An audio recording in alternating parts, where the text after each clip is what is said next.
In other words, with such ideas, they are seriously attributing deficiencies to the attributes of the Almighty. Yes, that's exactly what happens. Is it at all possible that the reason for the creation of this universe, the reason for the creation of mankind, would not be explained? That he would not inform humanity of this through religion? That's impossible. It is certainly not possible that he would not reveal the secrets of humanity and the universe by sending a prophet. Of course, he will inform us.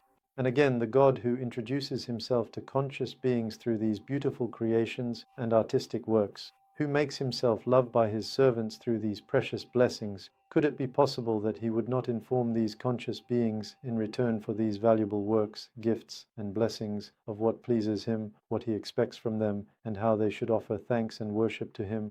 That's impossible. Of course, and the idea that the Almighty would create the universe and its creatures and then simply abandon them is completely contrary to the fundamental principles of the Quran and is certainly a slander against the Quran itself.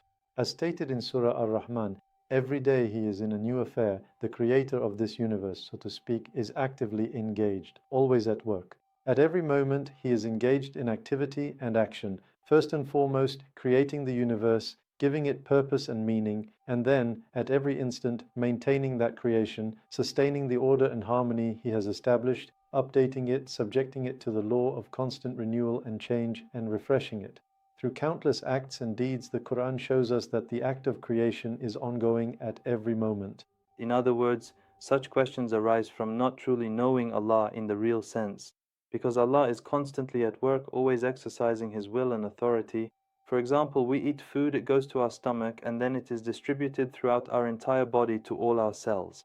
We are completely unaware of any of this. In other words, we are not the ones managing ourselves. Again, Allah is constantly exercising His will at every moment. There is an example in the Risale-i-Nur collection. Just as the sun, which is a dense mirror of Allah's name Al-Nur, though it is only one, at a single moment exerts its influence with its heat and light in thousands of places, being closer to us than even our own pupils. The sun is only a dense mirror of Allah's name Al-Nur, while Allah Himself is the light of all lights.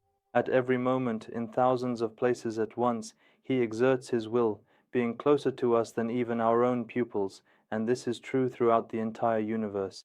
In other words, this stems from not knowing Allah. At its core, it arises from not knowing Allah as He truly introduces Himself, that is, from a deficiency in the knowledge of Allah, marifa, because the purpose is the universe and its purpose is humanity, and for the actions, thoughts, and feelings of humans, which are the outcome of the entire universe and at the very center of all that divine lordship, to be disregarded or treated with indifference is absolutely impossible.